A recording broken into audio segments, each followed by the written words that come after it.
Hola, buenas tardes a todos. Vamos a iniciar esta tercera parte de la jornada que nos está reuniendo aquí en el Foro de las Ciudades sobre nuevos urbanismos para la nueva ciudad. En realidad, esta mañana hemos terminado con una ponencia que ponía en el centro del discurso a las personas. Y al principio de la jornada, Miguel Ángel Díaz Camacho hablaba de que una buena pregunta hoy en día es saber qué es una ciudad. Para mí una ciudad básicamente es una expresión espacial de una sociedad. Y eso, digamos que de alguna forma sería la pregunta que cada uno podría responder, esa es mi opinión sobre lo que es una ciudad, que evidentemente recoge ahí una dimensión física, llevaría a una siguiente pregunta, que también me imagino que mucha gente podría contestar de muchas formas, como la pregunta anterior, y esta pregunta sería ¿cómo se interviene en la ciudad? Bueno, pues eso es un poco de lo que hemos venido hablando esta mañana, porque hemos hablado de modelos distintos de ciudad, o modelos, yo diría que con matices distintos de ciudad, con una cierta convergencia, con proyectos y planes asociados a esos modelos. Y una tercera cuestión que ha salido de vez en cuando, ha salido en algún momento, que es precisamente cómo se gestiona, cómo se mantiene ese modelo a lo largo del tiempo. Y yo creo que, aunque vamos a hablar en estas 4 intervenciones un poco de estos tres temas, creo que esta última parte se va a centrar más bien en las cuestiones relativas a la gestión de la ciudad, y entre ellas la financiación. Y con esto voy a aprovechar para empezar a presentar a nuestros invitados para esta... Los invitados que tenemos aquí en el estrado. Voy a empezar por mi derecha, dándole las gracias por venir a Dolores Ortiz, su directora general de Cooperación Territorial Europea, que nos va a hacer... De Desarrollo Urbano. Desarrollo Urbano. Bueno, pues aquí lo tengo mal planteado. Gracias. Que nos va a contar cómo ha sido el desarrollo de los programas, de las estrategias de diseño de desarrollo urbano sostenible integrado, la SEDUSI, que todo el mundo conoce, y cuáles son los pasos siguientes. Es que si os parece bien, yo os voy a ir presentando según vayáis interviniendo, y como yo creo que el interés de todo esto es que la gente pueda hacer preguntas y podamos tener un debate, voy a intentar ir lo más rápido posible, y os pediría que si nos centramos en el tiempo que tenemos sería estupendo, porque luego podemos hablar más con la gente. Muchísimas gracias. Muy bien, gracias. Gracias, Dolores. ¿Me levanto entonces aquí, no? Sí, yo creo que sí.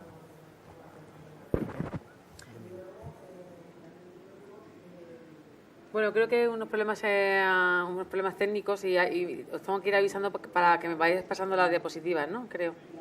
Vale. Bueno, en primer lugar, agradecer al Foro de las Ciudades a que me invite, y es una oportunidad de estar aquí y poder contaros cómo hemos implementado el artículo 7 del reglamento de FEDER en España.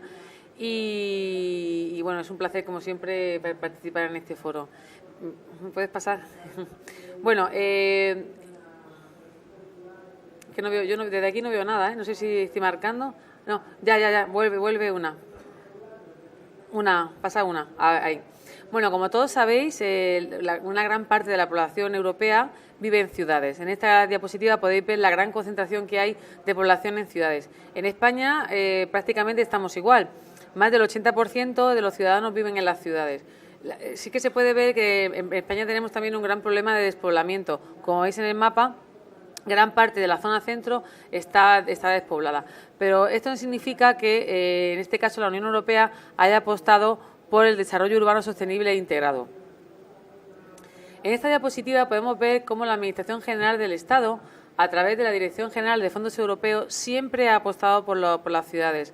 En todos los periodos de programación de fondos europeos, que van en periodos de 7 años, han hecho inversiones en desarrollo urbano sostenible. Pero sí que se ve que en esta ocasión se ha triplicado el destino de fondos europeos para el desarrollo urbano.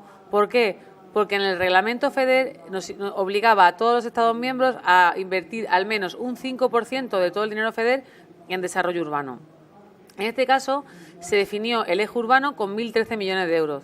Sin embargo, dada pues la gran acogida que tuvo entre las entidades locales las primeras convocatorias, se ha destinado otros 300 y pico millones más de euros, que en total tenemos un eje de 1.362 millones de euros que yo creo que es un impacto muy importante en las ciudades. Porque yo con estas cifras estoy hablando de ayuda a FEDER. Esto supone una inversión aún mayor porque los fondos europeos son cofinanciados entre un 20%, se cofinancian del 50 al 85% en función del tipo de región en el que se encuentre la ciudad. ¿Y cómo se ha implementado este eje de desarrollo urbano en España? Pues la verdad es que ha sido bastante diferente al resto de países europeos. En el resto de Europa, este eje de desarrollo urbano se ha implementado en ciudades que ya definió directamente el Estado miembro. Sin embargo, en España, dadas las características que tenemos en nuestro país, que tenemos más de 8.100 y pico municipios, no podíamos dejar de lado a los municipios medianos y pequeños. Por eso estuvimos negociando duramente con la Comisión Europea hasta poder llegar a municipios de 20.000 habitantes, que también dan una cohesión territorial muy importante a nuestro país. Entonces, se pensó que para que todo el mundo tuviera la posibilidad de participar y de trabajar y de implementar esa mentalidad de la planificación a nivel local, se hicieron convocatorias por concurrencia competitiva a nivel nacional. Se hicieron 2 primeras convocatorias con el total del eje inicial que estaba programado de 1.013 millones de euros y hemos tenido ahora una tercera convocatoria procedente de una revisión técnica adicional, que es lo que nos ha completado el eje. ¿Y a quién iba dirigida esta convocatoria? Pues como os he comentado, en el caso de España se podían presentar municipios de hasta 20.000 habitantes. El tipo de área funcional, el primer tipo era cualquier municipio de más de 20.000 habitantes se podía presentar, o bien 2 municipios de más de 20.000 habitantes que tuvieran una sinergia común, o el tipo 3, que es los tipos, son muy característicos, sobre todo en Andalucía, que son grandes centros comarcales que tienen municipios que depende de ellos más pequeños. Y ya el último tipo, queríamos incluir también los municipios más pequeños, pero realmente era muy complicado. Son municipios de menos de 20.000 que, sumados, con una continuidad física urbana, sumaran más de 20.000 habitantes. Realmente esta tipología, yo creo que no hemos seleccionado ninguna entidad local con esta tipología porque no se da en España. En España, las áreas urbanas que están en continuidad son grandes urbes, ¿no? En la zona costera mediterránea, el área metropolitana de Madrid, Barcelona, Bilbao, son grandes urbes que están conectadas con otros municipios más pequeños. ¿Y qué tipo de ayuda se da? Ayuda a FEDER. Pues va en función del tipo de municipio, porque somos conscientes de que no todos los municipios tienen la capacidad de gasto en función del tamaño de población. Por eso, para ciudades de más de 100.000 habitantes, la ayuda eran 15 millones de euros, que en algunas ciudades se puede convertir hasta una inversión de 30 millones de euros según el tipo de región. Insisto, el efecto es multiplicador.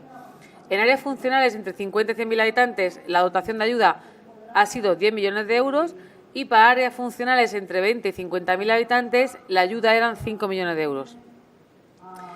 ¿Y en qué tenían que focalizarse fundamentalmente las estrategias? Pues, aparte de hacer un diagnóstico, un análisis de la estrategia que ahora veremos, había que concentrar la tipología de actuaciones en 4 objetivos temáticos. La Comisión Europea, en su reglamento FEDER, definió 11 objetivos temáticos y nosotros seleccionamos estos 4 porque pensábamos que eran los que tenían más relación con la ciudad. El primero, Administración Electrónica y Smart City. Queríamos dar un impulso muy importante con la publicación de la nueva legislación y de la Administración Electrónica, a ayudar a las ciudades a implementar la Administración Electrónica con el objetivo temático 2. Como no, hay una apuesta muy importante por el Gobierno por el tema de la mitigación frente al cambio climático, que es la reducción de emisiones de carbono, objetivo temático 4. Las ciudades españolas, como todos sabemos, tienen un gran patrimonio histórico y también medioambiental, pues se apostó por el objetivo temático 6 y, como no, y más importante, todos los temas de inclusión social, que vienen representados por el objetivo temático 9, que además en la tercera convocatoria se ha reforzado porque se ha obligado a las ciudades a invertir 10 puntos más en objetivo temático 9. ¿Qué contenido tienen que tener las estrategias? Pues yo creo que esto ha sido lo más interesante, ¿no? Que todas las ciudades al final han tenido que redactar una estrategia de desarrollo urbano y prácticamente el 70% de los municipios de más de 20.000 habitantes han redactado su estrategia, hayan sido o no seleccionados, pero ya tienen un documento de planificación. Se ha hecho una identificación de los problemas, retos y potencialidades del área urbana, un análisis, diagnóstico DAFO, ámbito de actuación, plan de implementación, una participación ciudadana y de los agentes sociales que ha sido muy importante. La ciudadanía se ha implicado en el desarrollo de la estrategia y, como no, se ha tenido también en cuenta los principios horizontales y transversales de desarrollo sostenible, igualdad, etcétera. También creo que ha sido muy interesante cómo se han seleccionado las estrategias. Se ha hecho de una forma lo más objetivo posible, dentro de que siempre cuando evalúas estrategias son temas un poco subjetivos, pero han participado al menos 8 técnicos especialistas en diferentes materias para evaluar cada una de las estrategias. Con lo cual han participado expertos en tecnología, en la gente de red.es, expertos en economía baja en carbono, IDAE, expertos en Fondo Social Europeo, en autoridades ambientales, en igualdad, con lo cual yo creo que la verdad es que la base de la selección está muy consensuada y ha sido un trabajo muy laborioso pero muy interesante. Y los resultados de las 2 primeras convocatorias pues han sido, la verdad, que muy importantes, ¿no? Prácticamente se han presentado el 70% de los municipios de más de 20.000 habitantes y el 100% de los municipios de más de 50.000 habitantes. Esto significa que a día de hoy las ciudades españolas cuentan con un documento de planificación estratégico que nos puede servir de partida, hayan sido o no seleccionados, para seguir trabajando en el tema de fondos europeos de cara al próximo periodo de programación. La verdad es que la dotación económica era importante, pero no hemos podido cubrir la gran cantidad de estrategias de gran calidad que han presentado las entidades locales. En ese sentido tenemos un poco de pena, ¿no?, en la Dirección General, porque nos hubiera gustado poder haber cofinanciado más estrategias, porque el nivel ha sido altísimo. Aquí podéis ver representadas las entidades locales, las 83 estrategias seleccionadas en la primera convocatoria, que fue una inversión de 710 millones de euros, un 70% del eje. En la segunda convocatoria seleccionamos 40 estrategias con 300 millones de euros, y en la tercera convocatoria tenemos publicada la resolución provisional y hemos seleccionado provisionalmente 50 estrategias con 350 millones de euros. En total, 173 ciudades se van a ver beneficiadas con los fondos europeos. Yo creo que es un dato muy importante, ¿no? Las conclusiones, pues pasa también. Ha sido un gran compromiso por parte de las entidades locales. Se han volcado en las 3 convocatorias. Hemos mejorado el modelo de planificación. ¿Ya los 15 minutos? Ah, no. Ah, qué locura. Es que estoy oyendo por aquí, tal. ¿Pasa de nuevo? Bueno, yo creo que también es impactante esta cifra, ¿no? Con las 83 primeras ciudades seleccionadas en la primera y segunda convocatoria, estamos impactando en 15 millones de habitantes, que yo creo que a nivel nacional es un dato muy relevante, sin tener en cuenta las últimas 50 estrategias seleccionadas en la tercera convocatoria, ¿vale? Entonces, bueno, creo que el resultado pues, es muy importante. Ahora estamos a punto de resolver definitivamente la tercera convocatoria, que esperamos que sea para final de mes. Y, bueno, pues comentar que estamos ejecutando las estrategias DUSI de la primera y de la segunda convocatoria con ciertas dificultades, porque el tema de fondos europeos es un tema bastante complejo desde el punto de vista de separación de funciones y la organización, pero yo espero que el éxito que hemos tenido en las convocatorias se vea reflejado en el éxito de ejecución y seamos un modelo a seguir en Europa, como la convocatoria ha sido, y nos están pidiendo que lo vayamos explicando en muchos sitios, en Bruselas, estuvimos en Quito, en Hábitat 3, etcétera, porque creemos que ha sido un modelo muy interesante, ¿no? Os quería contar también otro tema de fondos europeos relacionado con las ciudades, que son las acciones urbanas e innovadoras. Esta línea la lleva directamente la Unión Europea, pero son temas muy interesantes donde las ciudades españolas están liderando también estas convocatorias. De hecho, después de Italia, España es el segundo país que más iniciativas presenta, y respecto a la calidad, somos el país que más acciones urbanas innovadoras tenemos seleccionadas, que nos dan una idea de lo dinámicas que son las ciudades españolas, ¿no? En la primera convocatoria se seleccionaron 4 ciudades españolas: Madrid, Bilbao, Barcelona y Viladecans, que en algunos casos hay sinergias con las estrategias DUSI, con lo cual son proyectos interesantísimos que están teniendo un seguimiento muy intenso por parte de la Unión Europea, porque se ha conjugado estrategia DUSI con acción urbana innovadora. En la segunda convocatoria se seleccionaron 2 ciudades españolas, Belén, Málaga y Fuenlabrada, también con 2 proyectos muy interesantes. En cada convocatoria, las acciones urbanas innovadoras publican diferentes temáticas. En este caso fueron economía circular, refugiados y movilidad urbana. Y la siguiente, en la tercera convocatoria se finalizó el plazo el 30 de marzo. Los temas fueron cambio climático, calidad del aire, vivienda y trabajo y habilidades en la economía local, y se resolverá en octubre. Normalmente siempre convocan a final de año, en diciembre, sale la convocatoria, se acaba el plazo sobre marzo y se resuelve en octubre. Sobre estas fechas empezarán a llamar a las ciudades para decirles si siguen en la siguiente fase o no. O sea que si alguno habéis presentado, estarán a punto, si no, llaman mejor. Y entonces se pasa a la siguiente fase. ¿Qué resultados también tenemos y qué input tenemos de la Unión Europea? Pues bueno, a mí me llama el representante de la Acción Urbana Innovadora cuando resuelven y me manda como 7 u 8 propuestas interesantísimas que no han podido seleccionar porque también tienen un poco que repartir a nivel europeo entre otros países, ¿no? Pero son tan buenas que me dice, por favor, a ver si alguien las puede cofinanciar, ¿no? Entonces, bueno, yo intento hablar con los programas operativos regionales y en algún caso, pues la verdad es que les ha parecido muy interesante y espero que, o bien a través de la compra pública innovadora, se puedan cofinanciar este tipo de iniciativas que además son innovadoras, con lo cual yo creo que son muy potentes. Y luego yo creo que lo más interesante es el nuevo marco de programación, ¿no? Desde la Unión Europea se habla de la simplificación, no va a haber una designación de autoridades, que es un proceso muy tedioso, donde la Unión Europea define quién va a ser en España, digamos, el organismo que va a coordinar los fondos europeos, que parece una tontería, porque siempre es la misma dirección general que es la nuestra, pero en este periodo hemos tenido que sufrir unos procesos de como una especie de evaluación que nos ha retrasado varios años y bueno, eso se va a eliminar. También se habla del empoderamiento de las ciudades, se quiere dar un papel mucho más relevante a las ciudades están cogiendo mucho peso. Luego también en este periodo de programación, como he comentado antes, el eje urbano se ha definido fundamentalmente en 4 objetivos, Smart City, economía baja en carbono, medio ambiente e inclusión social, pero las ciudades a nivel europeo que también han seleccionado estos 4 objetivos se han visto muy encorsetadas, ¿no?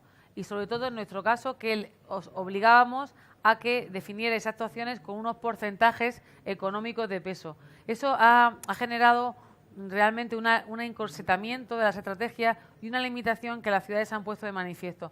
Con lo cual, en este caso, como veréis ahora, se va a abrir el tema urbano, va a ser mucho más amplio, ¿no? Porque las ciudades tocan mucho más ámbitos que esos 4. ¿Puedo ver, por favor, de nuevo? Que creo que me he dejado algo. Bueno, mayor flexibilidad.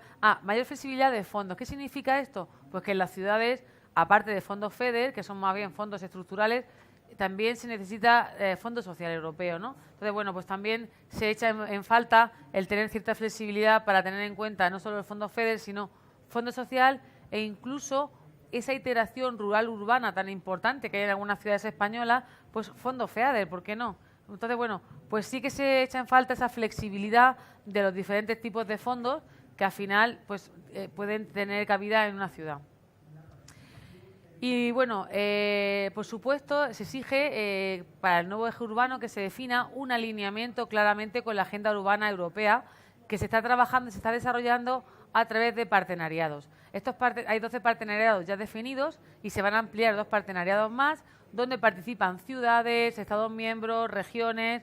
España estamos participando bastante poco, yo os animo a que habléis con el Ministerio de Fomento si tenéis interés en participar. Ahora se han abierto 2 partenariados nuevos, el de seguridad y el de patrimonio histórico, donde podríais participar en las ciudades españolas y tenemos hasta el 15 de julio para presentar las candidaturas. Nosotros nos vamos a presentar también para participar. Creo que es muy importante estar ahí, estar presente a nivel europeo para poder luego definir los intereses que tiene España en este sentido, ¿no? O las ciudades españolas. Por eso creo que es importante que haya más presencia en los partenariados europeos tanto de ministerios como de ciudades. Creo que ahora mismo solo participa Barcelona, la Diputación Provincial de Barcelona, alguien de Euskadi también, pero no recuerdo qué ciudad es, y el Ministerio de Fomento en un partenariado de los 12, O sea, que estamos como en 3 partenariados, o sea, una representación muy pequeña. Y, bueno, pues estos partenariados están definiendo al final la política urbana a nivel europeo, por eso es tan importante que participemos. Y entonces, muy importante, aquí os traigo los reglamentos FEDER, como he comentado, son periodos de 7 años. Ahora vamos a empezar el periodo 2021-2027. Os parecerá lejanísimo, pero lo tenemos encima ya y ahora mismo estamos negociando este periodo de programación. En el periodo anterior se definieron 11 objetivos temáticos, más bien que eran sectoriales, ¿no? Pues medio ambiente, cambio climático, adaptación, tal. Ahora se definen a otro nivel, se definen objetivos políticos, y solo se definen 5 objetivos políticos. El primero es una Europa más inteligente, promoviendo la transformación económica innovadora e inteligente. Pasa, por favor. El 2 es una Europa más verde, baja en carbono, promoviendo una transición energética limpia, justa, inversión verde, azul, economía circular. Como veis, aglutina varios elementos que aglutinaban antes los objetivos temáticos. Una Europa más conectada, mejorando la movilidad y la conectividad TIC regional. Y lo más importante, hay un objetivo político urbano, el 5. Me salta el 4, que también es muy importante. El objetivo político 4, una Europa más social, que con lo cual pues es fundamental. Y el 5, tenemos un objetivo político a nivel ya de objetivo urbano, una Europa más cercana a los ciudadanos, promoviendo el desarrollo sostenible e integrado de zonas urbanas, rurales y costeras. Con lo cual, y el punto 1, desarrollo integrado social, económico y medioambiental, patrimonio cultural y seguridad en áreas urbanas. Como veis, el tema urbano está cogiendo muchísimo peso. Antes no había ningún objetivo a nivel de urbano, ya tenemos un objetivo político a nivel urbano. Y además tenemos 2 artículos que hablan directamente del tema urbano, el artículo 9 y el artículo 10. El artículo 9 nos habla del desarrollo urbano sostenible, que sería equivalente, digamos, a las estrategias DUSI, donde ya se habla, ahí por una X del porcentaje, en principio va a ser un 6% del porcentaje FEDER, que además en este periodo nos han incrementado la dotación de ayuda FEDER, con lo cual es bastante más de los 1.400 millones de euros para el eje urbano. O sea que pensar que vamos a tener otra inyección muy importante de fondos europeos 2021-2027 para desarrollo urbano. Lógicamente el modelo de estrategia de desarrollo urbano se ha agotado, ¿no? Ya hemos hecho 3 convocatorias, lo sabéis fenomenal. Las estrategias ya vamos buscando fallos porque son tan buenas que no encontramos cómo bajarle la nota. Entonces tenemos que pensar, tenemos que dar una vuelta en cómo vamos a implementar este nuevo eje urbano, que queremos ir, por supuesto, intentar ir de la mano de la Agenda Urbana Española, que se está definiendo con el Ministerio de Fomento, con lo que estamos trabajando, con las agendas urbanas también regionales, que también se están definiendo en otras comunidades autónomas, como ya conocemos, y ver qué elemento pues podemos destacar, dividir por tramos de ciudad. Nos hemos dado cuenta en estas convocatorias que no tienen la misma capacidad una ciudad más pequeña que una ciudad más grande, ni capacidad técnica ni necesidades, son diferentes las necesidades de las ciudades. Pues bueno, tenemos que evolucionar el eje urbano con esta dotación tan importante de ayuda, a ver cómo podemos implementarlo. Y otro artículo también dedicado al tema urbano, que es el artículo 10, que es la Iniciativa Urbana Europea, que va a recoger la parte de las Urban Innovative Action, de las acciones urbanas innovadoras que os he comentado antes, y también el programa URBACT.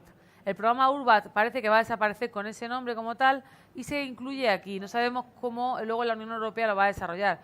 Hay mucha presión por muchos países de mantener el URBACT porque es un programa muy interesante. Es un programa de redes entre ciudades que se intercambian conocimiento, transferencia de conocimiento, que yo creo que es interesantísimo. Y a ver de qué forma la Comisión Europea recoge este programa. Y luego las acciones urbanas innovadoras. Y, joder, no puedo correr más, así que si no... Bueno, pues es lo que os quería contar. Muchas gracias. Muchas gracias, Dolores. Yo creo que ha quedado claro que has abierto un abanico de posibilidades muy grandes que animarían a las ciudades a plantear proyectos para tener esa financiación de la que hablábamos hace un momento. Pues como nos están diciendo, además nos van marcando los tiempos, esta especie de sonido que tenemos fuera del recinto, voy a dar paso a María del Mar Alonso, que ya viene del Departamento de Medio Ambiente, Planificación Territorial y Vivienda del Gobierno de Euskadi.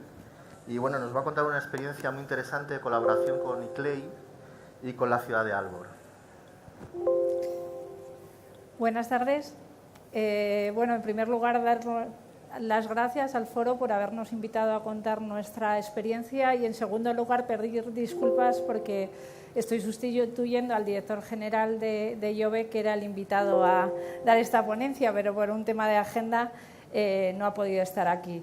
Bueno, Lola nos ha abierto un mundo de oportunidades que tenemos que aprovechar, y estar en los marcos de colaboración europeos donde se negocian esos paquetes, y yo creo que sí que presionando un poco también sobre nuestras particularidades, porque no todo el territorio estatal, ni en concreto nuestra región, son grandes urbes.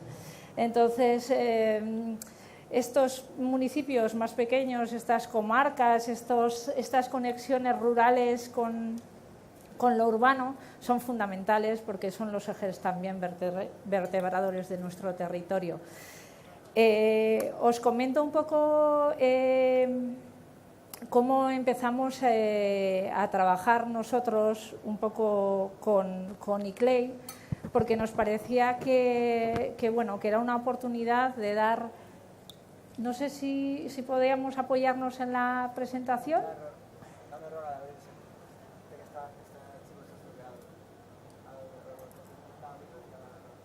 No da. No sé, lo intentamos de nuevo, por favor, el poder abrir el archivo. Parece que está estropeado.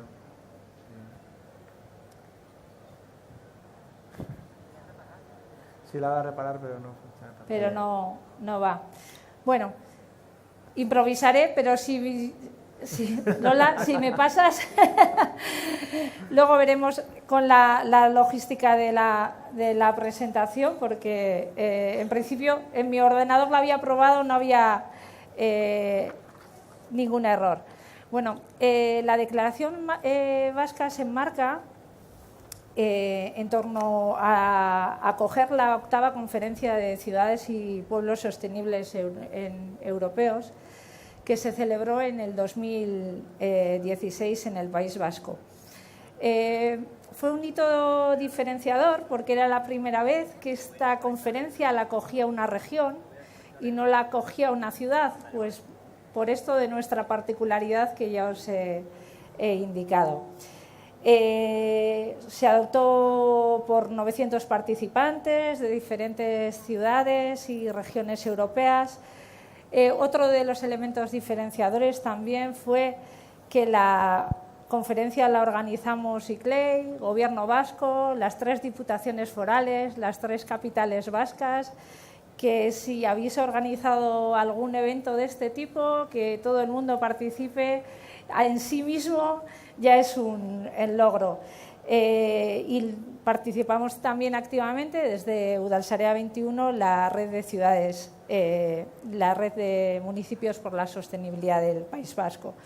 Es cierto que tuvimos colaboración de público-privada para apoyar la conferencia, y entre los diferentes socios estuvo también pues Eurocities, el Comité de las Regiones. ¿Cuáles fueron un poco, qué buscábamos, ¿no? Porque veníamos de firmar la Carta de Aalborg en 1994, que nos hablaba de qué tenían que hacer los municipios, ¿no? Estaba bastante claro que nos decía, después de Río, la Agenda 21 decía que las entidades locales tenían un papel muy importante en el desarrollo sostenible. Después, en Río +10 y asociado también a 10 años más tarde de la Carta de Aalborg, en Aalborg nos volvimos a encontrar todos los municipios que estábamos haciendo una apuesta por la sostenibilidad y dijimos, estos son los compromisos, esto es lo que tenemos que hacer, tenemos que trabajar en economía, en eficiencia de recursos, hablábamos en ese momento, no hablábamos de la economía circular, hablábamos del cambio climático, hablábamos de la educación, hablábamos del comercio local, pero en un contexto como el que teníamos en 2016, con una Europa en crisis y no solo crisis económica, creíamos que teníamos que hacer un documento inspirador, un documento de reflexión que diese pautas para la transformación necesaria en Europa para hacer municipios productivos, sostenibles y resilientes, pero para hacer una Europa más habitable y más inclusiva. Entonces, trabajamos de la mano de ICLEI y de la ciudad de Aalborg por construir esta nueva hoja de ruta para los pueblos y ciudades europeas que nos daba pautas para esa transformación. Era la primera vez, hablando con compañeros de trabajo, decía, es la primera vez que estamos hablando de sostenibilidad y no estamos mencionando que la transformación, estamos hablando de que esa transformación se tiene que dar en ámbitos socioeconómicos, tecnológicos, y no estamos hablando del medio ambiente como... Estamos hablando del medio ambiente sin explicitar el medio ambiente, ¿no? Veíamos en esta declaración que la escala local tiene que tener un papel fundamental como factor determinante del cambio, que creemos que se tiene que empoderar la sociedad civil a la hora de hacer estas transformaciones, que tenemos que romper esos bloques de aquí estamos unos y aquí estamos otros. En los procesos de transformación tenemos que estar todas las partes implicadas, que los municipios, como bien nos ha explicado Lola, no podemos ir solos, que necesitamos de los gobiernos nacionales y de la Comisión para que nos impulse, que nos den directrices y nos den herramientas para hacer esa transformación. Cuando estábamos trabajando en este texto, el marco de referencia era muy intenso. Y en 2015 se aprobaron los Objetivos de Desarrollo Sostenible, que no puede ser, como no puede ser de otra manera, la Declaración Vasca se enfoca en ellos. A finales de diciembre estábamos negociando el Acuerdo en París, que es otro de los marcos de referencia. Teníamos varias iniciativas en torno a políticas energéticas, con el Pacto de Alcaldes en Europa. Por supuesto, se estaba trabajando también el contenido que luego se presentó en Quito de la nueva agenda urbana. Entonces, nos parecía, se estaban intentando establecer indicadores comunes para compararnos entre diferentes políticas sectoriales en diferentes municipios. Era un marco muy complejo. Para un municipio, como decimos nosotros, pues pequeño en nuestro caso, que tiene 5.000 habitantes, dice, pero ¿para dónde voy teniendo tantos inputs de referencia, ¿no? Entonces, pues para nosotros fue importante depurar un poco ese marco, poner los Objetivos de Desarrollo Sostenible y el Acuerdo de París, la nueva agenda urbana, como paraguas amplios que ayuden a establecer esas 10 agendas que se recogen en la Declaración Vasca, que son ámbitos de trabajo que todos los días tenemos: trabajar por una economía descarbonizada, apostar por una economía circular, promover el comercio local, el valor añadido que tienen en nuestros municipios, hacer políticas más inclusivas, buscar espacios de cohesión social. Se han explicitado un montón de buenas prácticas en este ámbito a lo largo de toda la mañana. Entonces, el documento de la Declaración Vasca, como os decía, recoge estas 10 agendas que están muy alineadas con los ámbitos temáticos de actuación de la nueva agenda urbana, pero sí que recoge 15 pautas que nos ayuden a llevar a cabo esa transformación que en todo momento decimos que es necesaria. Hablando de cómo llevar a cabo transformaciones socioculturales, proporcionando un acceso equitativo a los servicios municipales, fomentando la innovación local y el espíritu empresarial, y trabajando de forma activa con la ciudadanía, implicándoles no solo en los procesos de participación o consulta, sino en el desarrollo de los propios procesos y empoderándolos. Hablamos también de una transformación socioeconómica que apuesta por fortalecer la economía local y las cadenas de valor y los recursos locales, y fomentar el desarrollo de economía circular, buscando el nuevos instrumentos financieros que nos pueden apoyar, trabajar una fiscalidad más sostenible, contar que desde las administraciones locales podemos ser el motor de cambio a través de la compra pública, reduciendo también y contratando productos y servicios que impacten menos sobre el medio ambiente y que reduzcan también el impacto social y económico, y apoyarnos también en las transformaciones tecnológicas, en las oportunidades que nos dan las nuevas tecnologías para no dejar nadie fuera, garantizar que todo el mundo esté aislado y también que apoye un sistema de gobernanza mucho más transparente, que todo el mundo pueda tener acceso a la información para poder ser consciente de lo que se está trabajando. Como documento de reflexión, nos parecía que era un documento útil, interesante para trabajar, para cuestionarse un poco el cómo hacemos las cosas, pero realmente lo que veíamos era la necesidad un poco de identificar qué ciudades, qué regiones, en qué espacios se estaban dando estas acciones transformadoras, estas acciones que no trabajaban las políticas de forma sectorial, sino de forma integrada, y que las trabajaban con todos los agentes públicos y privados que realmente fuesen dando procesos de transformación que se queden en nuestros municipios y que se anclen. Entonces establecimos, en el marco de colaboración con ICLEI y la ciudad de Aalborg,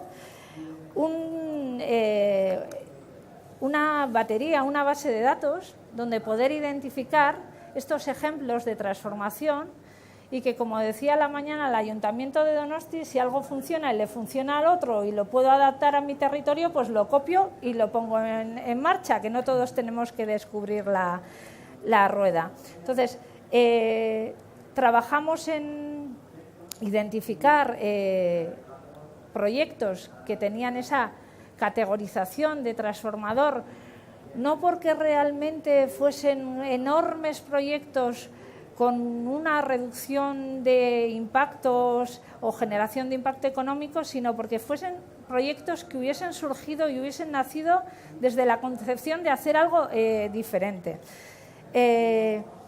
Y convocamos el primer premio de acción transformadora que tuvo lugar el año pasado, con un jurado interdisciplinar representado por el presidente de la Comisión de Medio Ambiente del Comité de las Regiones, por la directora de UNESCO Etxea, una organización sin ánimo de lucro del País Vasco, el alcalde de Aalborg y el director general de ICLEI Europa, en el que se documentaron 35 experiencias, 4 fueron finalistas, una ciudad alemana,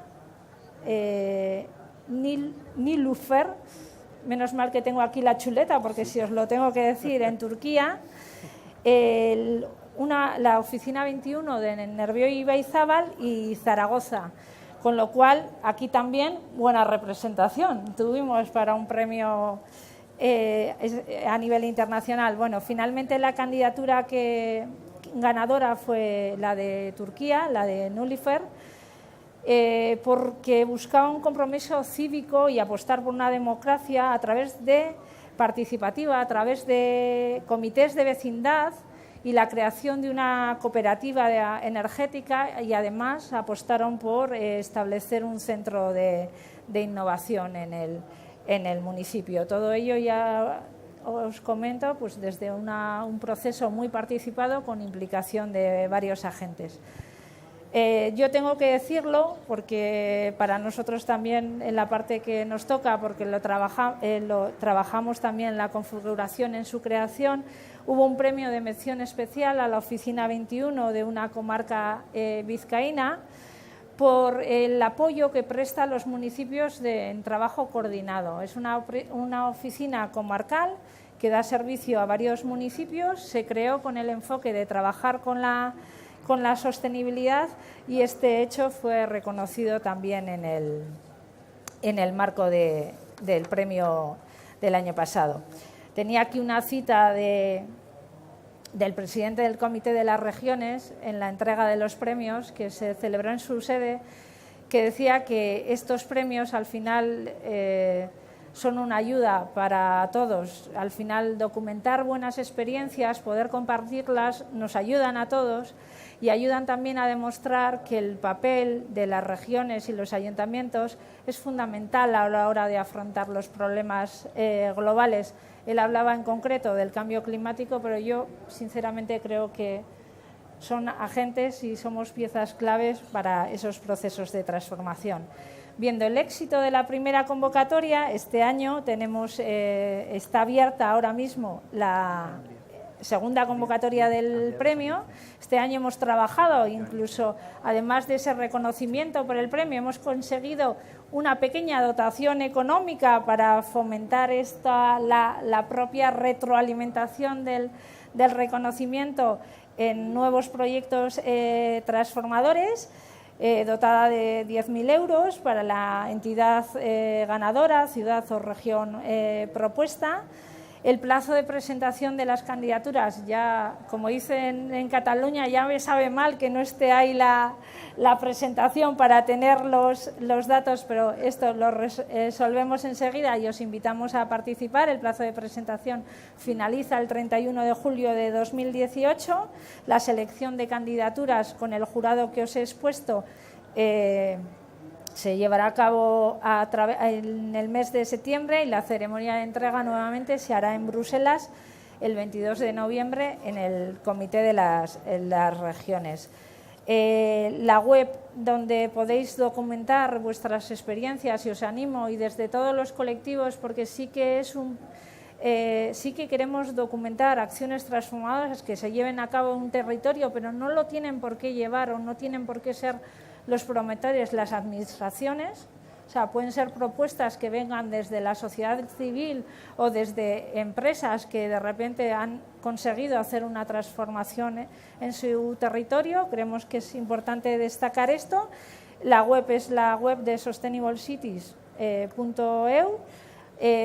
Se deben documentar allí las experiencias, y toda experiencia que tenga trazabilidad en documentar un poco ese proceso de transformación, en cómo incide en diferentes agendas y cómo la práctica da contenido y sentido a las pautas que se recogen en la Declaración Vasca, pues tiene la oportunidad de poder participar en el premio. Así que yo creo que esta mañana hemos oído varias experiencias que no me cabe ninguna duda serían objeto de documentación en la plataforma. Siempre pasa en estos foros que uno se siente pequeño cuando escucha a otro exponer sus experiencias, entonces yo animar a que no nos sintamos pequeños, a que traslademos realmente que las experiencias, si son interesantes, pues ponerlas en valor. Y los primeros, es cierto que parece que el reconocimiento siempre te viene de fuera, pero cuando estás orgulloso de un trabajo bien hecho, yo creo que tú también lo sabes poner en valor y eres el primero que lo tienes que documentar. Y nada, que quería acabar un poco también la presentación diciéndoos que en relación un poco con los marcos que tenemos, con uno de los marcos que tenemos de referencia en la Declaración Vasca, que es la alineación de la declaración con los ODS. En el marco de Udalsarea 21 estamos haciendo un análisis de la contribución de los municipios vascos a la Agenda 2030. Sí que este análisis lo estamos haciendo desde el camino recorrido, porque creemos que llevamos tiempo trabajando con el enfoque de sostenibilidad y eso es un punto importante para tener en cuenta. El trabajo, lo que hemos hecho es analizar los planes de sostenibilidad de los municipios que trabajan en la red, ver en qué temáticas están trabajando, qué actuaciones se están llevando a cabo y qué indicadores de sostenibilidad tenemos para poder compararnos. Hemos ido revisando nuestro sistema de indicadores de sostenibilidad local de los ayuntamientos con los indicadores que propone la Agenda 2030 y hemos hecho un cruce en esos indicadores y hemos visto cómo estamos. Hemos identificado a través de todas las metas que recoge la Agenda 2030 en qué estamos trabajando y cuáles son retos que deberíamos de abordar desde los municipios y qué otras metas no nos corresponden a los municipios porque son competencia y ocupación de otras administraciones abordar, y vamos a concluir un poco este trabajo con un documento que ayude a enfocar los nuevos planes de sostenibilidad o adaptar los planes de sostenibilidad de nuestros municipios a la Agenda 2030. Para desarrollar este trabajo hemos hecho un análisis del estado del arte, viendo experiencias de estados, tanto de estados como de regiones o de otros ayuntamientos como Cascais en Portugal, que ya han hecho este proceso de reflexión. Hemos ido cogiendo lo mejor de cada casa. Ahora mismo tenemos una foto de qué información tenemos disponible para poner en valor esta contribución y, como os decía, hay un desequilibrio entre la información que disponemos entre los 17 ODS. No todos los estamos trabajando igual, pero sí desde la perspectiva de un municipio no te centras solo en el 11. Decimos el 11 son las ciudades, pero bueno, en el 1 incides, en el 2 incides, en el 17 de alianzas, que es un poco la experiencia que queríamos traer aquí, también incides. Entonces, ahora tenemos una foto global que nos va a ayudar a ver cuáles son los siguientes pasos que tenemos que dar.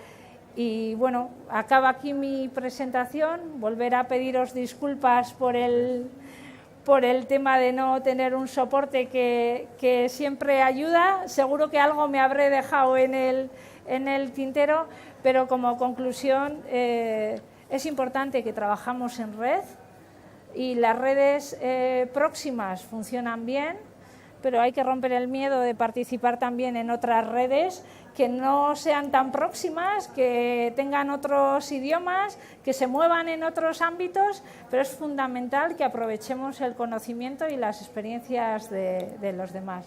Muchas gracias. Pues muchas gracias, Marimar. En primer lugar, por hacer el esfuerzo de contar todo esto, que ya, como tú bien decías, ya nos gustaría haberlo visto, pero por lo menos lo hemos oído, ¿no? Y gracias por este ejemplo de trabajo en red desde el ámbito local, haciendo aterrizar las agendas que muchas veces planean en ámbitos institucionales que son más abstractos, ¿no? Doy paso a Iñaki Romero, de Paisaje Transversal, que bueno, nos va a contar una experiencia que, según lo que nos acaba de contar Lola, a lo mejor se extingue, ¿no? Que es una experiencia del programa Urbact. Y bueno, sin más dilación te doy paso, Iñaki, gracias. En realidad, hola. Sí, en realidad, bueno, no voy a contar tanto la red Urbact porque mañana a las 10:15 de la mañana tenemos en el espacio C una jornada completa con buenas prácticas de Urbact. Al final de la presentación contaré un par de pinceladas, pero creo que lo suyo es que mañana se explique en profundidad. Bueno, agradecer la invitación. Y bueno, también coger el guante que ha tendido Marimar para decir que efectivamente Urbact es una red que conecta entidades locales y buenas prácticas y el trabajo magnífico que hacen muchos de los municipios del país para poder entenderse, aprender de otros y también con otros proyectos de toda Europa. En este caso, bueno, nosotros creo que como enlace con las dos propuestas de proyectos públicos, ¿no? y de iniciativas públicas, yo represento a Paisaje Transversal, somos una oficina de urbanismo y bueno, desde la visión privada, desde el trabajo de una oficina, de una empresa, ayudamos a las instituciones públicas a hacer un trabajo mejor y bueno, creo que puede servir de enlace con la cuarta presentación, que tratará de un proyecto privado que también tiene tintes de colaboración público-privada, pero bueno, a priori privado. Respecto de esta presentación, había una cosa que a mí, no sé si la idea es tuya o es de Carlos, pero El nombre de nuevos urbanismos para nuevas ciudades, a mí me parece que sí que estamos trabajando en nuevos urbanismos, en nuevas maneras de trabajar, pero no en nuevas ciudades. Las ciudades son las que siempre hemos tenido, son las mismas, afortunadamente, y creo que lo que ha cambiado, sobre todo, es la gente, es la ciudadanía, y somos quienes trabajamos en esas ciudades, que nos hemos vuelto más exigentes en cómo invertir el dinero. O sea, ahora miramos con lupa dónde se invierte, dónde se trabaja, cómo hacerlo. También exigimos poder participar, tomar parte de todo lo que ocurre. Ya los proyectos no podemos decidirlos aquí en el Congreso, tenemos que salir a la calle y preguntar más a gente, a otros técnicos, y también exigimos mejorar, cosa que antes tampoco, no sé si siempre ocurría, pero estamos mejorando muy rápido. Y bueno, nuestra oficina, digamos que trata de coger ese guante y responder a todo ello. Pasa. Esta es la diapositiva de autobombo para decir que bueno, llevamos mucho tiempo trabajando, aunque seamos relativamente jóvenes, y que tratamos de ayudar a trabajar en muchos lugares de todo el país, y bueno, pasa. Y bueno, decir que cómo trabajamos, que es algo que no es novedoso, no hemos inventado nosotros, pero que sí que no, son ideas que a veces no están teniéndose en cuenta y que nos parece fundamentales, es, por un lado, algo que habéis comentado, y es el trabajar de manera interdepartamental. A veces nuestro trabajo consiste en coger a diferentes departamentos de un ayuntamiento y ponerles a trabajar juntos en un mismo fin, porque te pueden ocurrir cosas terribles si no lo haces. Por ejemplo, me estaba acordando antes que está aquí Luis Andrés Oribe, y que ha hecho un gran trabajo para que la ciudad de Vitoria tenga el mejor anillo verde de Europa, y tenemos una ciudad envuelta por una zona natural espectacular, pero si su departamento, si Medio Ambiente, si el CEA no están colaborando, no dialogan con la parte de urbanismo, puede llegar urbanismo y plantearte nuevos desarrollos, como ha ocurrido, que han traspasado el anillo verde, lo han cortado, y digamos que sus objetivos y tus objetivos no son los mismos, y a veces bueno, uno incomoda al otro, y al final quien sale mal parado es la ciudad. Entonces creo que el trabajar de manera transdisciplinar y trabajar con diferentes personas de diferentes disciplinas es una cosa obvia, pero que hasta hace mucho no se tenía en cuenta. Y otra cosa que creo que hacemos, y que creo que nos cuesta un poco en este país con respecto a otros lugares, es hacer una recogida de información más rigurosa, ser más rigurosos en con qué información y con contenidos trabajamos. Por un lado, con la recogida que hacemos de la opinión ciudadana, que no voy a explicar aquí de un modo muy profundo porque no tenemos tiempo, pero que creo que es interesante, la participación se ha vuelto en una burbuja. Creo que hay que darle su importancia, pero también entender que es una cosa que nos tiene que ayudar y que no es el foco no es la participación, sino para qué sirve, y que nosotros lo que hacemos a menudo es recoger esa información, hacer procesos de participación que ahora veréis bastante profundos, pero que nos sirven para ayudarnos a tomar decisiones técnicas, porque es el fondo del trabajo.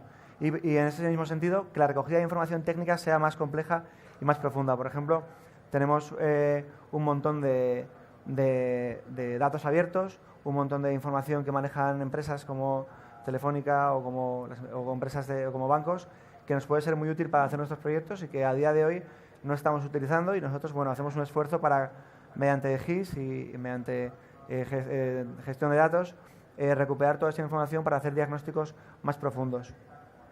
Y bueno, por supuesto, esto creo que es obvio, pero hace 10 años no lo era tanto, teniendo en cuenta que estamos en un mundo en cambio global, con una crisis ambiental, económica y social brutal, y que tenemos que tener en cuenta que nuestro objetivo tiene que ser mejorar nuestras ciudades con una visión ecológica.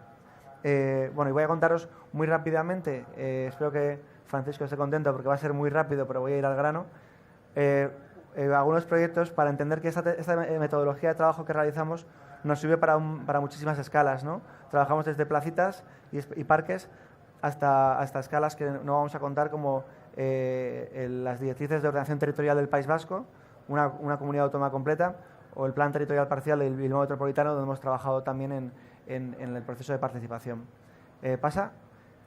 Bueno, y naturalmente comentábamos que además de la interdepartamental hay que trabajar poniendo de acuerdo a ciudadanía, a administración pública y a proveedores. Es importante también, una cosa que solemos destacar, es que si no tienes en cuenta a las empresas privadas, a las empresas que a veces quieren invertir, a veces quieren conseguir algo dentro del juego que significa la gestión de la ciudad, es probable que acaben gestionándolo por su cuenta, con lo cual tienes que incluirles en el juego desde el inicio. Pasa. En primer lugar, quería comentaros, a escala de espacio público, quizás es la escala que menos se está trabajando en este foro, pero que tiene un cierto interés, pasa. Aquí hay como 4 o 5 diapositivas, vete pasándolas poco a poco mientras comento. El trabajo, este ejemplo del Parque JH en Torrelodones, fue muy, muy curioso. Ayudamos a que un proyecto que ya estaba diseñado y definido por arquitectos, nos llamaron y nos dijeron, oye, este proyecto es muy bonito, está muy bien, pero no soluciona los problemas que tiene el parque. O sea, no va a quedar el parque, vamos a invertir aquí 1 millón de euros y va a quedar el parque como estaba en el sentido de las problemáticas que existen. Y entonces usamos esta metodología de recoger datos de las personas que lo usaban, de recoger información a través de nuestro análisis como biólogos, ¿no? Como haría Jan Gehl, como harían los urbanistas de los 60-70, analizar el espacio para poder proyectar y ayudarles a estos arquitectos a hacer su diseño teniendo en cuenta esas problemáticas. ¿Pasa? Bueno, estas son las conclusiones así por encima para que entendáis cómo quedó el proyecto y estas conclusiones nos ayudaron a que el proyecto de ejecución final, además de ser un magnífico proyecto de arquitectura, resolviese esas problemáticas y la ciudadanía que vive ahí estuviese más contenta con cómo se hacía. Ahora estamos, haciendo ya el proyecto completo, otro parque de Torrelodones, y aquí no voy a contar nada más. Es un reto grande, son 4 hectáreas de parque y lo que no podemos hacer es reformar un espacio público sin tener en cuenta un análisis muy profundo de cómo se usa ese espacio y de cómo la gente que lo usa, qué es lo que opina de él. También trabajamos, vete pasando, en proyectos de activación de espacios y de espacios públicos, no voy a contar, este es un proyecto en San Sebastián, adelante, o la Linaria de Zaragoza, un edificio vacío en Zaragoza que hemos ayudado a que vuelva a tener vida, poniendo de acuerdo a toda la comunidad alrededor y haciendo de manera muy rigurosa cuál es la manera de organizar el espacio, la manera de funcionar, cuáles son los usos que debe tener, poner de acuerdo a todas las personas que querían usar este espacio para que de tener un equipamiento vacío, convertirlo en un lugar que, además de ser ahora mismo un foco cultural fundamental de Zaragoza, está autogestionado por un colectivo de personas que no se dedican a ello. O sea, el Ayuntamiento de Zaragoza para esto es muy radical a veces y ha propuesto un sistema por el cual el edificio está autogestionado por el barrio y las personas que usan el espacio tienen una especie de matriz en la cual deciden qué proyectos culturales o qué actividades pueden tener lugar allí y todo este proceso se ha construido digamos, con muy poco presupuesto y con un trabajo de mediación que estaba ahí, que era fácil de hacer. Y luego los proyectos en los que más trabajamos con más profundidad son los de regeneración de barrios, que son los que nosotros pensamos que requieren una mayor gestión de la opinión vecinal y una mayor inclusión de las opiniones de la gente que vive en el lugar, porque si vas a transformar un barrio, si vas a invertir esos 1.000 millones que decía Lola en proyectos de mejora de barrios, de reforma de barrios, si no preguntas a las personas es muy probable que acabes haciendo transformaciones que no eran las que interesaban, ¿no? Por eso las SEDUSI, en las que hemos hecho varias, es importante que se hayan hecho participativas, creo que ha sido un trabajo magnífico, ahí felicitaros el impulso que habéis dado. Entonces hemos trabajado aquí en Madrid en la metodología de regeneración de barrios, que bueno, luego fue variando, adelante. Comenzamos trabajando, en un barrio en el norte de Madrid, en Virgen de Begoña, donde hicimos un plan estratégico completo. A partir de la opinión vecinal y de ese análisis, hicimos una propuesta de trabajo. Este esquema muestra un poco algo que no hemos inventado, como decía, que es trabajar de un modo con un marco lógico de plan estratégico en el cual se realiza un marco previo, un diagnóstico basado en indicadores de sostenibilidad que cruzamos con indicadores que llamamos participativos, es decir, la opinión vecinal la recogemos y la convertimos en números para poder cruzarla con la opinión técnica que nos surge a partir de indicadores de sostenibilidad, y eso nos sirve para hacer un plan de acciones donde a partir de ciertas líneas estratégicas de trabajo creamos unas líneas de actuación y bueno, marcamos un horizonte de inversión. Ayer nos decía la gente de Olot, pasa adelante que vamos a llegar ahí enseguida, pasa. Bueno, esto sigue siendo Virgen de Begoña. Esta es la matriz que os decía de indicadores de sostenibilidad y indicadores participativos, pasa. Y en Olot hemos tenido la suerte de trabajar. Olot en Girona es un municipio pequeño pero muy innovador.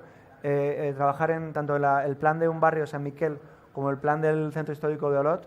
Y nos decían ayer que estaban encantados porque desde hace 4 años que empezamos a trabajar con ellos, creen que ha valido para mucho el trabajo. Una de las cosas muy importantes que se han conseguido ya no lo digo desde el punto de vista profesional, sino desde el punto de vista técnico y político, es que tienen una planificación de inversiones para esos 2 barrios más desfavorecidos de la ciudad, que han pactado con el vecindario y que les ayuda a que cada año saben cuánto dinero van a invertir en qué lugares, dialogan los detalles, pero digamos que sirve políticamente para dar pasos de un modo mucho más firme. Y en estos 4 años desde que se presentó el plan inicial, el barrio de San Miquel es un barrio que ha cambiado mucho su imagen y que bueno, ha mejorado bastante porque tiene una planificación. Creo que es uno de los temas que peor llevamos en general en la gestión de las administraciones locales, y es que los cambios de legislatura y la falta de acuerdo impide a veces tener una planificación más coherente.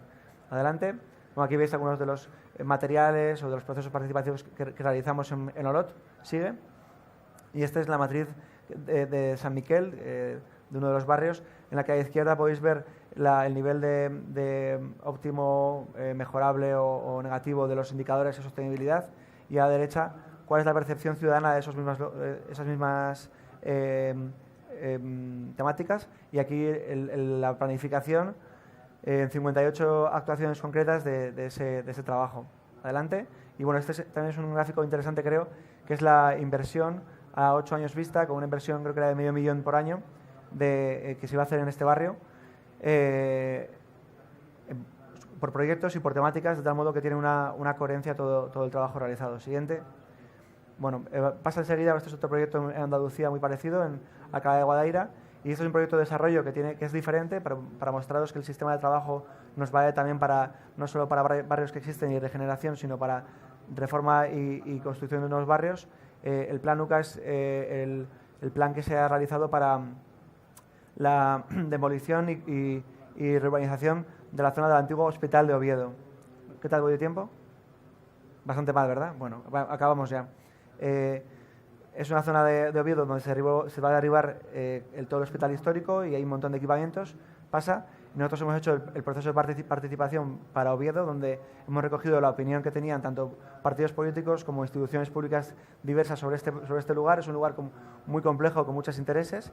También la opinión que tenían la gente de alrededor y de todo Oviedo, y a partir de esa propuesta hicimos un dossier que sirvió para hacer un concurso de ideas, adelante, en el que se han presentado varios equipos para planear una propuesta de mejora, pero basándose en las condiciones que ya se sabía que estaban acordadas por los agentes. Adelante. Bueno, simplemente para que veáis el diseño siguiente que realizamos, y bueno, afortunadamente no ganamos porque es un proyecto muy complejo de desarrollar, pero bueno, el equipo que ganó siguió a pies juntillas lo que habíamos planeado en el diagnóstico, lo cual nos enorgullece. Siguiente. Y por último, pasa. Acabamos con la planificación de desarrollo urbano sostenible a escala ciudad, a escala territorial,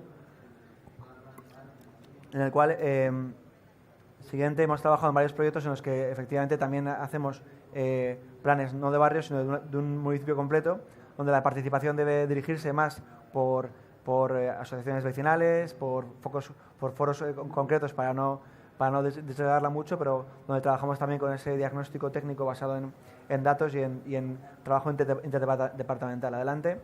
Este es el programa temporal del proyecto, el cronograma, y bueno, ciertos resultados gráficos del Pinto Plan Ciudad, por así decirlo, el plan estratégico de la ciudad de Pinto, aquí en Madrid. Y sigue, son las acciones que se van a realizar, priorización de acciones.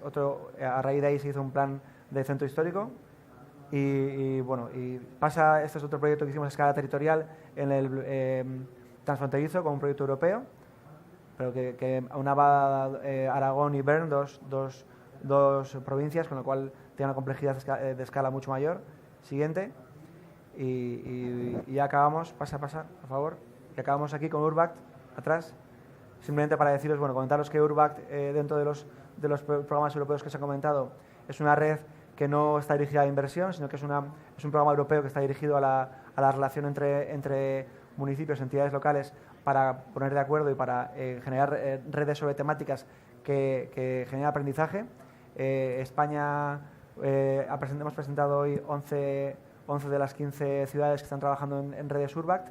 En total han sido 55, y como os digo, mañana a las 10:15, 10:15 a 2, en la sala C, vamos a explicar muy bien cómo funciona la red, cómo puedes participar de ella y vamos a explicar, no sé si son 4 o 5 buenas prácticas y decir que, bueno, he venido corriendo porque hemos estado hoy, el Info Day, el día de información sobre la red Urbact, se ha dado en Medialab Prado y Paisaje Transversal como punto nacional de referencia de comunicación del proyecto, pues hemos estado gestionándolo. Y ya que he ido a toda velocidad, gracias, acabo. Pues muchas gracias por el esfuerzo, Iñaki. 15 minutos, bien. Efectivamente, pues nos has contado un montón de cosas menos el Urbact, con lo cual es verdad que parece muy interesante el ir mañana a la sesión en la que podéis contar esto con mucho más cuidado. Quería presentar también, y bueno, pues a ver si tenemos un poquito de tiempo, vamos a estirarlo, ¿no?, para poder hacer preguntas desde el público, espero que sean muchas. A Carmen Panadero, que es directora de Desarrollo de Negocio del Distrito Castellana Norte, que es una de las operaciones más, yo diría, importantes, casi por el tiempo que lleva para haberse desarrollado en la ciudad de Madrid y la potencia que puede adquirir este tipo de operaciones en un lugar estratégico de la ciudad. Cuando quieras, Carmen, muchísimas gracias. Muchas gracias. ¿Se me oye? Sí. Bueno, muchas gracias a todos, gracias por la invitación, gracias por estar aquí. Lo siento ser la última, voy a intentar acelerar para que quede espacio para preguntas, que me imagino que todos estáis deseando poder preguntar los temas que os interesan de los 4 temas expuestos. Yo voy a hablar del proyecto Distrito Madrid Nuevo Norte. Yo soy de la empresa Distrito Castellana Norte y os voy a explicar un poco primero el proyecto en general y luego ciertas acciones muy concretas de sostenibilidad, de economía circular, de compromiso social que estamos haciendo desde la empresa Distrito Castellana Norte. ¿Pasa, por favor? Bueno, primero, para empezar a explicar el proyecto, yo creo que es interesante entender el momento en el que vivimos. Todo el mundo sabe este proyecto, antes se llamaba Operación San Martín, se llamó DUCH, lleva muchos años.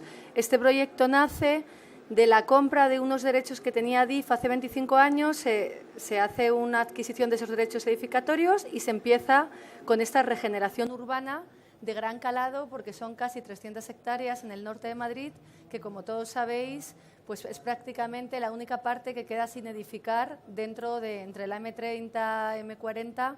Es una grieta ahora mismo social y económica muy potente. Ahora mismo, ¿qué diferencia este momento de los 20 años anteriores? Ahora mismo hay un consenso absoluto de administraciones, de partidos políticos y de agentes. Si alguna vez oís los dos nombres, Madrid Nuevo Norte o Distrito Castellana Norte, os explico. Madrid Nuevo Norte es el proyecto completo que engloba toda la actuación y Distrito Castellana Norte somos la empresa que somos propietarios del 60% de la actuación, que viene de la parte, por eso hay como agentes, el consenso entre las partes implicadas, aparece ADIF, aparecemos nosotros, ADIF y el Ayuntamiento. Y el proyecto Madrid Nuevo Norte tiene muchos más propietarios. ¿Pasa, por favor? ¿Pasa, por favor? Bueno, primero arrancamos, igual que todos mis compañeros de mesa, tanto a nivel público como a nivel privado. Todo el mundo ahora funciona por la participación pública. Es verdad que no es un driver, o sea, que haya participación pública. Luego los que tienen que resolver los problemas son los técnicos, pero es la participación pública y el engagement de la gente, o sea, que la gente esté implicada y considere este proyecto de todos, este es un proyecto de todos los madrileños, es lo que hace que realmente las cosas funcionen, porque es donde se ve que da respuesta a problemas reales. Entonces, nosotros desde DCN, perdón, es que aquí lo veo mejor, nosotros desde DCN, esa estrategia se ha cogido desde el principio. Hay 2 oficinas de compromiso social abiertas al público en la que cualquier madrileño puede ir a opinar, a ver el proyecto, a dar sus ideas, a exponer sus problemas.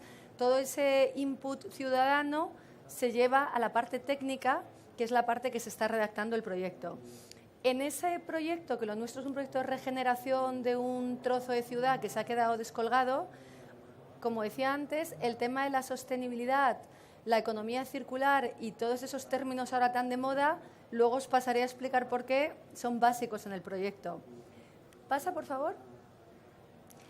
Cuando decimos que está pensado para las personas, es exactamente porque, como desde el área de compromiso social, que a priori sería como un área, una empresa promotora, o sea, desarrolladora de suelos, que el área de compromiso social tenga un papel tan importante es porque hemos querido que sea así para que esa participación ciudadana llegue al corazón del proyecto, no se quede en una exposición pública. No sé si sabéis cómo son el tema de los trámites administrativos, es un tema muy técnico, pero primero hay una aprobación, hay una iniciación del trámite, una aprobación inicial, una aprobación provisional y luego viene la definitiva, y entre la inicial y la provisional es cuando el proyecto se expone al público, toda la documentación.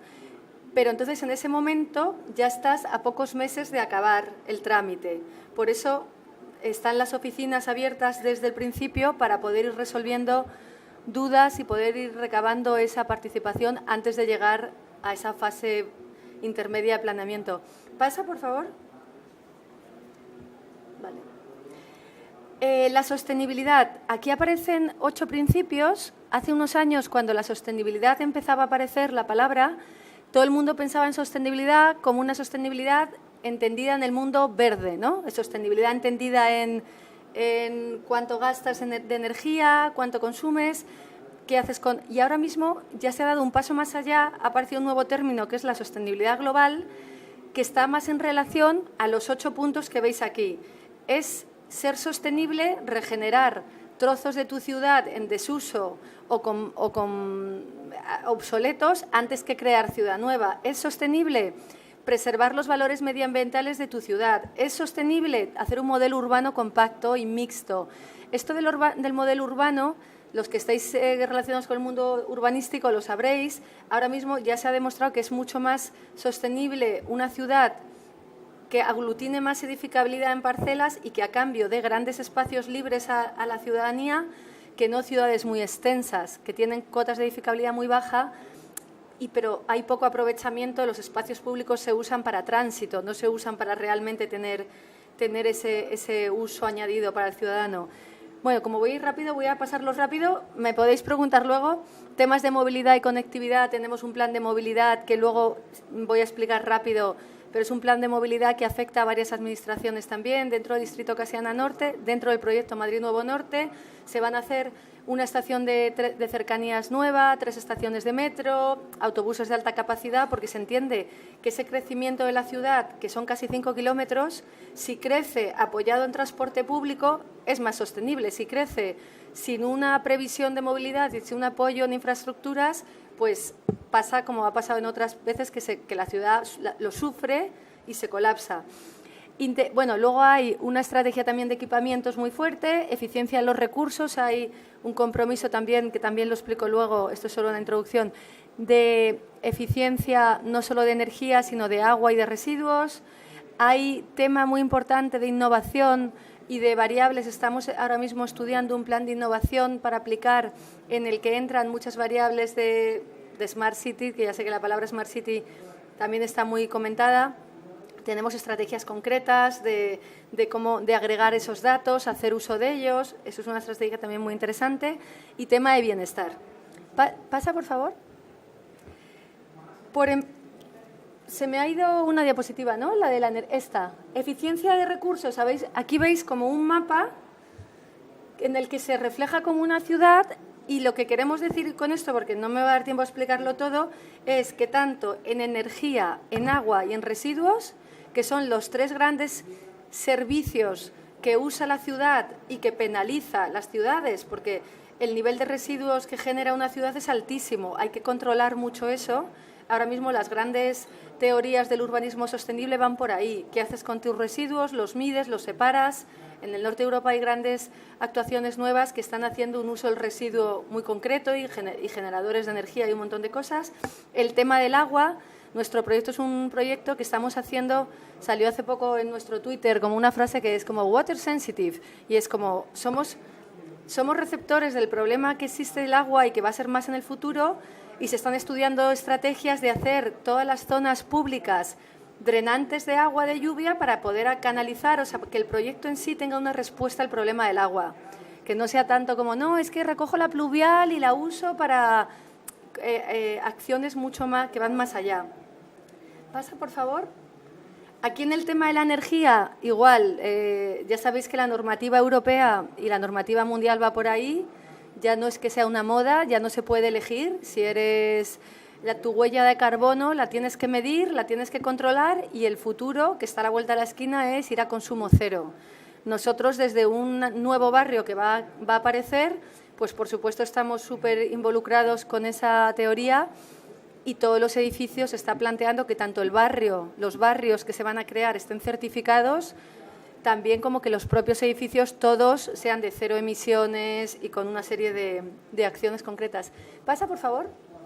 En el tema del agua, como os he dicho, vamos a buscar una máxima eficiencia de recursos hídricos. En un año como este, que no ha parado de llover, parece que el tema del agua, pues, pero todos los madrileños y toda España sabemos que en España el problema del agua es un drama. O sea, hay descompensación y hay que tener una política clara, activa y no pasiva, activa de solucionar ese tema que puede ir a más, parece. Pasa, por favor. El tema de residuos. La palabra economía circular habla mucho de esto, ¿no? De qué haces con lo que gastas, en qué lo reconviertes, y el tema de residuos es uno de los grandes avances en economía circular. ¿Cómo tratas tus residuos? ¿A dónde los llevas? ¿Qué haces con ellos? O sea, todos ya tenemos, en teoría, todos reciclamos en casa, pero es verdad que hay muchas veces que por problema de espacio, por problema de llevar a donde tienes que llevar las cosas, a lo mejor hay ciertas iniciativas que no están tan dentro de la sociedad, unas más que otras. También se está estudiando por ahí llevar iniciativas que fomenten ese reciclaje del residuo. Hay igual, dentro del estudio de otras operaciones de Europa o de fuera de Europa que hemos visto, hay iniciativas en ciudades que incentivan la recogida de ese residuo, y esa incentivación económica o beneficio fiscal de ciertas cosas, de que el edificio esté con una categoría u otra, hace que el promotor invierta más ahí, y en temas de residuo que incentiven la recogida de residuo, pues hará que todos reciclemos más. Pasa, por favor. Deciros, bueno, ya lo he ido diciendo, Madrid, con esta propuesta de cosido de la zona norte, que luego cuando veréis un mapa... ¿Cuántos minutos me quedan más o menos? 5, vale. Hemos hecho un estudio de las grandes operaciones que están pasando. Aquí, por ejemplo, pues hay varias. Esta Porta Nuova es una que hay en Milán, Hafen City es en Hamburgo. Por ejemplo, a mí estas dos me encantan. Hafen City es el puerto antiguo de Hamburgo, que cogió la isla portuaria que tenían como a las afueras de la ciudad, pero que ahora es en mitad de la ciudad. Son 150 hectáreas. Y han hecho 150 hectáreas de nueva ciudad, con usos mixtos, todo tipo de actuaciones urbanas, cada parque está diseñado, las cotas, cómo el ciudadano interacciona con esa ciudad. Es un proyecto muy interesante de cómo están buscando eso, ponen oficinas al lado de viviendas y parques, y tiene una estrategia muy interesante que hemos estudiado. Porta Nuova en Milán es otro caso parecido, no me va a dar tiempo a contarlas todas. Canary Wharf, La Défense, Zuidas... y Europa Viertel. A ver, aquí yo os diré que por donde va ahora mismo Madrid es por estar a la cabeza de estas actuaciones, competir en ese terreno internacional de las grandes ciudades que compiten en soluciones, porque realmente lo que queremos es hacerlo igual que ellos o mejor, y poner a Madrid, que obviamente Madrid está en el mapa, a la cabeza de esa innovación y de esa sostenibilidad. Pasa, por favor. ¿Otra más? Bueno, aquí voy a empezar ya a hablar un poquito más de cosas también concretas del proyecto y vais a ver algún plano. Lo primero que hace la operación de Madrid Nuevo Norte es coser Madrid. Los que seáis madrileños sabéis que entre el barrio de Begoña y el barrio de Las Tablas, si tú tienes un amigo en Las Tablas y tú vives en Begoña, te tienes que ir o por algún túnel que hay por ahí para cruzar, o te tienes que ir prácticamente a la M40 o a la M30 a llegar, no hay conexión. Entonces, lo que nosotros hacemos ahora mismo, esta actuación, genera una serie de conexiones transversales, intenta unir los dos tejidos urbanos. Luego lo veréis la zona de las vías se cubre, pero para que sea sostenible el proyecto se cubre solo hasta la M30 y se genera un parque, que viene a ser como 2 veces el Parque Berlín, y en cambio al norte se generan puentes, porque si no sería... La cubrición de esos 3 kilómetros de vías sería un proyecto pues muy complicado. Pasa, por favor. Esto, por ejemplo, aquí se ve en esta diapositiva, bueno, lo podemos dejar en esa, ahí también se ve. Ahí se ve lo que os estaba comentando de los cruces. Si veis, la diapositiva anterior que la hemos pasado un poco rápido, era donde se ve toda la urbanización que aparece. Si veis, el hueco del principio es la estación de Chamartín, las vías desaparecen hasta la M30 y luego ya se ve la grieta pura y dura de las vías, pero con esos cruces transversales que van a hacer que no se perciba cuando estés en un lado de la ciudad o en otro. Si la trama urbana cruza, pues al final lo que ves es un agujero con vías, pero no te impide funcionar como ciudad. Pasa, por favor. El tema de las viviendas, que es un tema que nos preocupa a todos. En el tema de las viviendas, ahora mismo en Madrid Nuevo Norte, finalmente se ha conseguido llegar a un número de más de 10.000 viviendas nuevas, de las cuales la normativa actual fija el mínimo en un 10% de vivienda social para que haya integración en los barrios y que no sea como una cosa que pasa fuera de la capital y en la capital no, pero nosotros hemos apostado por hacer un 20% de vivienda social para que haya más cohesión y para que haya más oportunidades para todos, porque ahora mismo Madrid claramente tiene, la gente que entiende dice que le hacen falta viviendas. Son las piezas amarillas que veis ahí. Se han enfocado todas las viviendas en torno a espacios públicos, en torno a parques, y creemos que con esto pues se va a dar respuesta a uno de los problemas. Pasa, por favor. La siguiente diapositiva habla de dotaciones públicas. Las dotaciones públicas, como sabéis, también es una cantidad de metros que tienes que reservar cuando haces una modificación puntual de un plan general, que no sé si una modificación puntual de un plan general es una iniciativa pública, la hace el ayuntamiento y nosotros, como dueños del 60%, ayudamos al ayuntamiento a hacerlo, pero es una modificación puntual de un plan general. La cantidad de metros dedicados a dotaciones está estipulado y lo que se ha hecho es, con estas nuevas dotaciones que van a aparecer, se han estudiado las necesidades de los barrios de la zona y se está intentando dar respuesta a problemas que ya había en la zona. Porque como entendemos este nuevo trozo de Madrid, es como algo que va a coser dos barrios que ya existen y que cada uno tenía sus problemas. Aquí no sale, y voy mal de tiempo, se han respetado dos ermitas que había en la zona de Fuencarral-Malmea. Esas ermitas se han respetado, se han metido dentro del urbanismo, como no nos va a dar tiempo, pero están ahí en el dibujo, se las mete dentro de la ciudad como si fuera una trama histórica de los pueblos, que en el fondo cuando hay una iglesia o una plaza o algo que pasa en tu ciudad se respeta, no pasa a la calle recta. Pasa, por favor. Esta diapositiva habla de lo que os estaba comentando antes, de la red de transporte público en la que estamos apoyando el proyecto, porque creemos que la red de transporte público es la que va a permitir de verdad un plan de movilidad. Tiene que estar apoyado en transporte público y reducir al máximo el uso del coche privado, que es a lo que va el futuro, no solo Madrid. Aquí aparecen reflejados los nodos de comunicación. El de Chamartín ya existía y lo que se hace es ampliar esa red de metro, la línea 10, en vez de morir en Chamartín, sigue 3 estaciones. Hay más cercanías para que haya cruces de trenes sin tener que llegar a Plaza Castilla. Bueno, hay detrás un montón de técnicos que entienden de esto haciendo el proyecto. Pasa, por favor.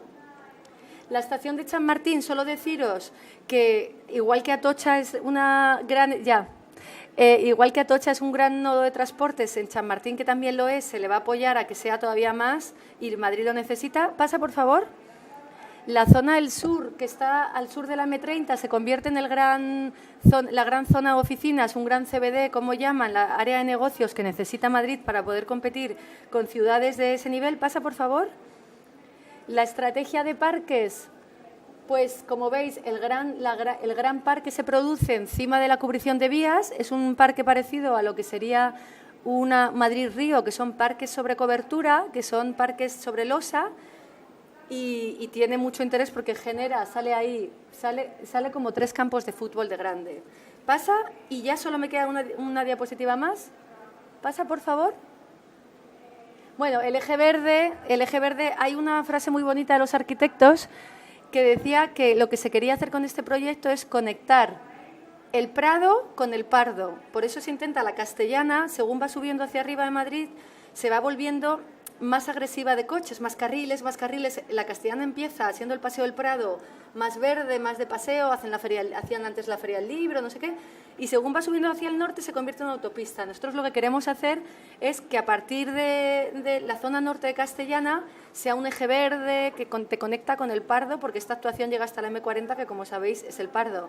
Y todo el tema coches, pues es un poco esta teoría que os he contado que medio desaparece. Tema de infraestructuras, ya os lo he dicho, aquí hay mucho, se está haciendo mucho y queda mucho más por hacer. Y ya pasa, por favor, como conclusiones deciros, bueno, todo lo que os he dicho, que nosotros desde ECN entendemos que esto es un proyecto muy, muy importante, no solo para Madrid, sino para España, porque creemos que es un proyecto de un volumen que pocas veces se tiene la oportunidad de hacer algo tan grande. Es un legado para las futuras generaciones. Creemos que va a ayudar a competir a Madrid y a España en grandes pues, conceptos internacionales de competencia entre ciudades, y que va a traer mucha inversión y mucha riqueza. Y eso es todo. Muchas gracias. Siento ser la última. Yo también siento. Pues yo también siento que hayas tenido que ir tan apresurada. Sí me gustaría dar directamente la palabra al público, a ver si hay palabras. Ahí hay una, ahí hay otra. Sí. Creo que tenemos tiempo para 3 intervenciones. Ahí hay otra y no sé si hay alguna más. Vale, gracias. Buenas tardes. Soy Manuel Gil, vengo representando a la Unión de Ciudades Capitales Iberoamericanas. Esta mañana en la presentación se hablaba de la oportunidad que supone y el reto que supone el hablar de un nuevo urbanismo, hablar de la sostenibilidad, hablar de un nuevo paradigma, que es el paradigma de la ciudadanía frente al hecho de ciudad como proceso de urbanización creciente y demás, ¿no? Y yo, es que casi un comentario únicamente, ¿no? Que en la última presentación que he escuchado no he visto por ningún lado ese nuevo urbanismo. Es decir, lo más parecido que he oído a la presentación anterior, por ejemplo, que hacía Paisaje Transversal sobre el tema de importancia de la participación, es lo que se ha llamado el engagement de la ciudadanía.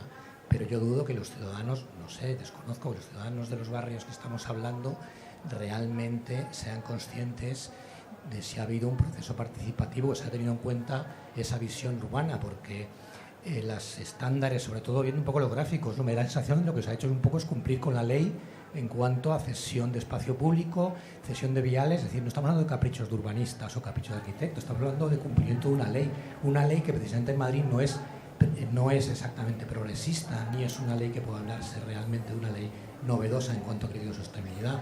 Sostenibilidad no es hacer las cosas según las modas, yo creo que sostenibilidad es cambiar eso, ¿no? Y este proyecto que nos ha presentado me recuerda mucho al urbanismo tradicional, puro y duro, de toda la vida, ¿no? El business, el hacer negocio con el suelo. ¿Quieres que contesto? No sé si se oye. Bueno, gracias por la apreciación, porque así me das oportunidad para explicarlo. Es verdad que esta presentación de 10-15 minutos iba más de explicar los conceptos generales de una operación urbanística, más que de explicar cómo se ha resuelto el urbanismo. A ver, la resolución del urbanismo, la participación ciudadana, hay unas oficinas abiertas que la gente se han ido recogiendo esas opiniones y se han ido resolviendo muchas cosas. Yo te invito a que vayas cuando quieras y consultes y veas planos y puedas ver si crees de verdad que no se ha resuelto bien o mal el urbanismo. Te diría que el urbanismo a esa escala, mostrado en una pantalla, no se ve la escala ciudad, porque lo que se ven son manchas. Os he enseñado dónde iban viviendas, dónde iban parques, no se ve la escala humana. Pero cuando bajas a la escala humana, es exactamente esa la escala que se está tratando, la escala del peatón. La sostenibilidad entendida desde el peatón está entendida hasta cómo se han hecho recorridos, de cómo vas andando, a cuántos minutos estás del metro cada uno de los edificios, cómo es tu recorrido para que no haya... Se han hecho estudios de género para ver un montón de diferencias entre cómo lo percibe una persona y otra, se han hecho estudios de recorridos. Yo creo que a lo mejor es que me ha tocado contarlo deprisa, no está la escala adecuada para contar esos detalles, pero está perfectamente explicado y te invito, por supuesto, a que vengas a la oficina o a cualquiera de las oficinas de compromiso social en la que se explica el proyecto, o a hacer una propuesta o a revisar algo. No sé si te he resuelto... ¿Sí? Vale. Sí. Sí, por favor. Cuando quieras. Sí, he escuchado que va a ser un legado para las nuevas generaciones. Pero claro, se nos olvida las antiguas. Los antiguos sabían que la ciudad, ponían las industrias al sur, porque si la pones en el norte, porque el aire sopla. En Madrid, yo vivo en la parte norte, sé por dónde me viene soplando de arriba, y en esa parte tengo suerte, pero no son los 3 barrios o los 4 que hay allí, sino que si tú pones en la parte alta un muro, pues el aire no sopla, entonces la contaminación no se va. Entonces, ¿para qué estamos hablando aquí de sostenibilidad de la ciudad si luego me vas a poner un muro y vas a tener a todos contaminados? Entonces, esa parte no te lo pueden expresar allí en la oficina esa que tiene. Es una norma general que se sabe de los más antiguos. Los ilustrados lo sabían y por eso lo hacían así. Ponían el matadero al sur, el lavapiés, todas las industrias abajo, para que el aire lo vaga. Pero si tú me pones unas cortinas allí para que se contamine Madrid, pues lo hacemos buena. Un muro. Entiendo que te referías a hacer que va a haber nuevos edificios de oficinas al norte. Todo el diseño de la edificabilidad de todas y cada una de las parcelas, está estudiado en función a con quién limitan y se han hecho estudios de soleamiento. Igual os digo, yo creo que es un tema a escala. Se han hecho estudios de soleamiento, por ejemplo, no hay ningún edificio, si el barrio limítrofe a la parcela X son edificios de 8 plantas, en la nueva urbanización los edificios que limitan con esa zona antigua de un casco histórico que tiene 8 plantas estarán en consonancia a esas alturas. O sea, este estudio de soleamiento de norte-sur, como bien sabes, bueno, el tema del aire del muro yo no acabo de verlo, pero te diría que hacer un pulmón verde, un nuevo parque de Madrid en el norte, que tristemente hasta el Parque Berlín es el último parque medio grande que hay en Madrid, hacia arriba, lo más próximo a esa zona es el canal de Isabel II, que tiene la parte de Plaza Castilla. Hacer un pulmón verde y generar esa edificabilidad concentrada en algunas parcelas, cuidando el soleamiento, para que así ese nuevo parque lo puedan usar todos los madrileños, yo creo. Es más, yo creo que es algo que gana Madrid y que en vez de perjudicar y de crear un muro, crea todo lo contrario. Bueno, es más, busca todo lo contrario, busca un nuevo eje en Madrid, de un nuevo parque, una nueva zona en la que te apetezca ir a pasear con los hijos, los nietos o los amigos. No sé si te he respondido, no sé si era eso exactamente lo que te referías, pero...